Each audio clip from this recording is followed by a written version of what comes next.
Olá, meu amigo e minha amiga, sobreviventes do INSS, mais um conteúdo. Pessoas que têm agravamento de doenças dentro do INSS.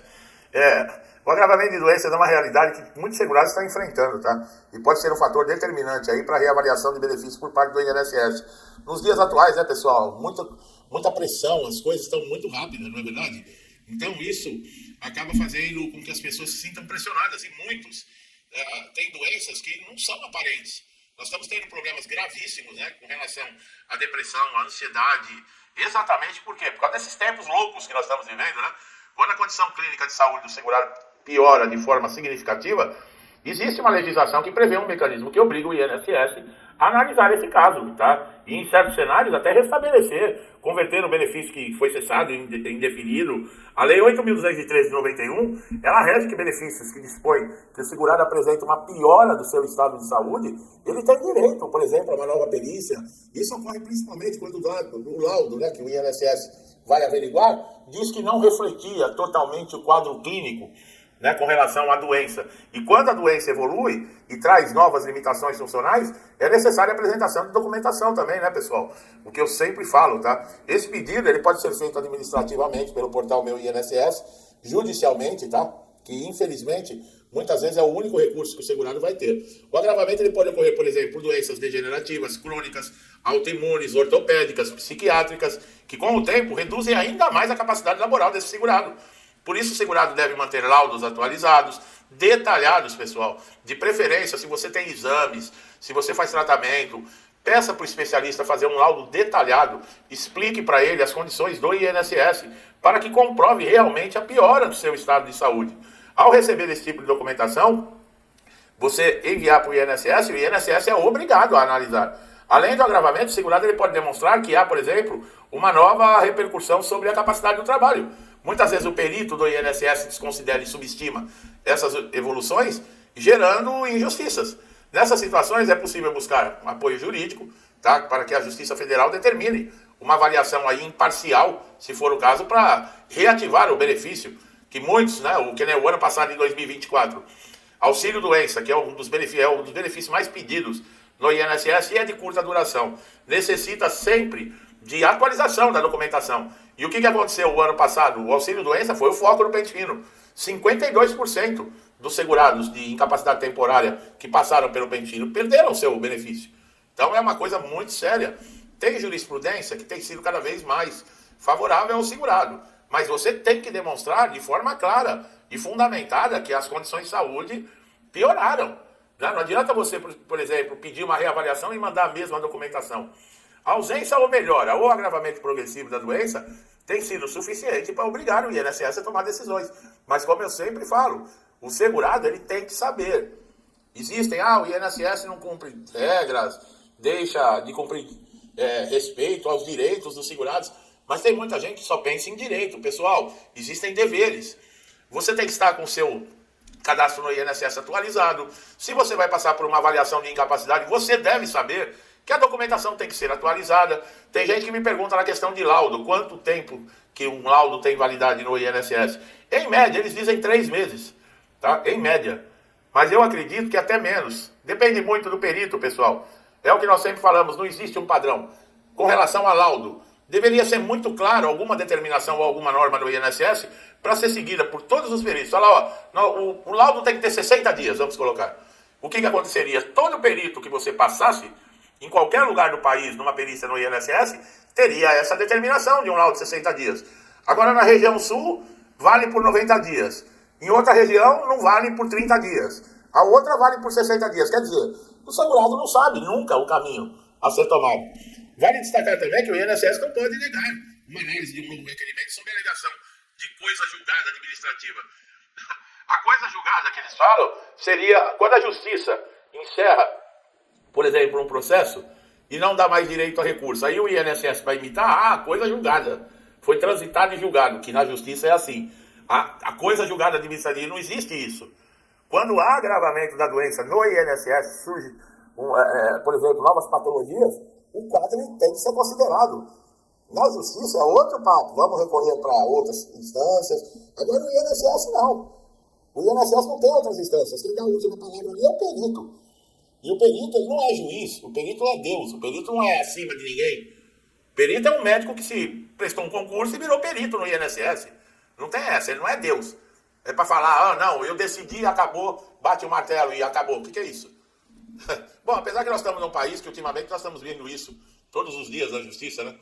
Bom, o segurado que teve seu benefício cessado, por exemplo, por uma alta programada, que continua incapacitado e com piora no seu estado de saúde, ele deve entrar com um novo pedido de recurso. Tem que anexar novas provas, pessoal, recentes com relação à sua saúde. A alta automática sem perícia adequada e sem considerar efeitos das doenças, é muito simples você anular isso judicialmente. Dá trabalho, mas o INSS não tem esse poder. Tá? O agravamento pode ocorrer durante, por exemplo, a tramitação do processo, quando o segurado entra com uma ação, ao longo do processo, o estado de saúde vai se deteriorando, é possível você ter uma segunda perícia judicial, porque pode acontecer, você teve uma perícia no início do processo, e no decorrer do processo, que demora, vamos colocar, em média 24 meses, essa doença tem um agravamento. E já muda completamente de figura. Já muda a emergência, o estado de saúde, porque às vezes esse segurado ele vai precisar de um tratamento específico, caro. Doenças incuráveis, né, como esclerose múltipla, lúpus, câncer em estágio avançado, transtornos mentais graves, sabe? Essas coisas tem que ser tratada com urgência. Eu já coloquei em outros vídeos, não dá para ficar aguardando nem mesmo a boa vontade lá do INSS e muito menos da justiça. A doença não vai esperar. Não, vamos decidir, esperar pelo menos ver o que a justiça vai decidir para ver o que a gente faz. Nesse caso, o segurado já morreu. Não precisa fazer mais nada. Não dá para ficar esperando. É isso que muitas vezes deixa a gente revoltado, sabe? Está se lidando com questão de saúde. Não está se lidando, por exemplo, com algum caso que envolve opiniões, que envolve alguma ideologia. Não, nós estamos falando de saúde. Quando você mete a mão, que nem os aposentados e pensionistas foram roubados no INSS, nós estamos falando de tirar dinheiro de quem às vezes usa a aposentadoria para comprar remédio. Nós estamos falando de pessoas que muitas vezes juntam as moedinhas para comprar pão. Entendeu? E esses caras não perdoam nem isso.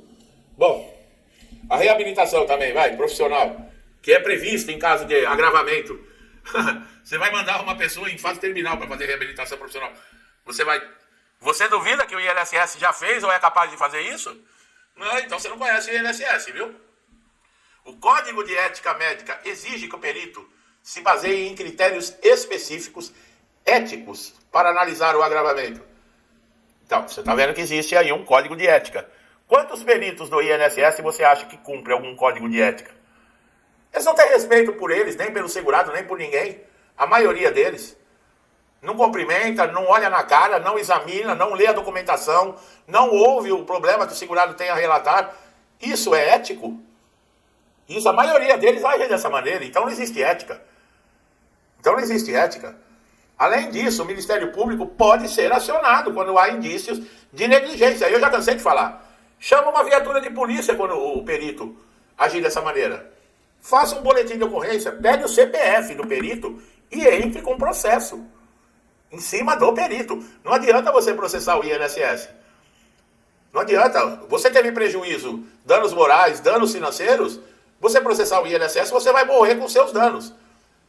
Agora, o perito que negligenciou com imprudência, com imperícia, e te trouxe danos, tanto à saúde como danos materiais, danos morais, pega o CPF desse perito, é claro que você tem que ter testemunha com relação a isso. E entre na justiça contra o perito. É a mesma coisa, o supervisor de agência. Esses benefícios que se perdem, que ninguém analisa nada, e sabe?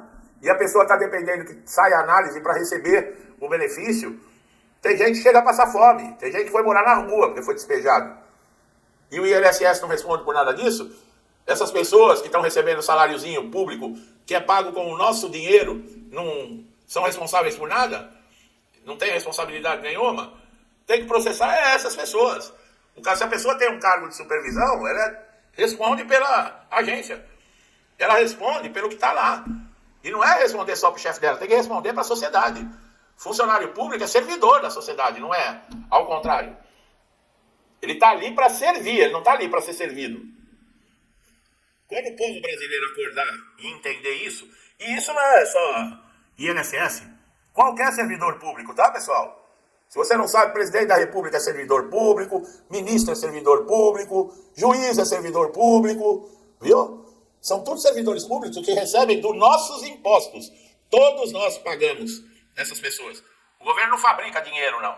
Quando o povo brasileiro entender isso, que essas pessoas estão lá para servir, não é para serem servidas, como funciona hoje, né?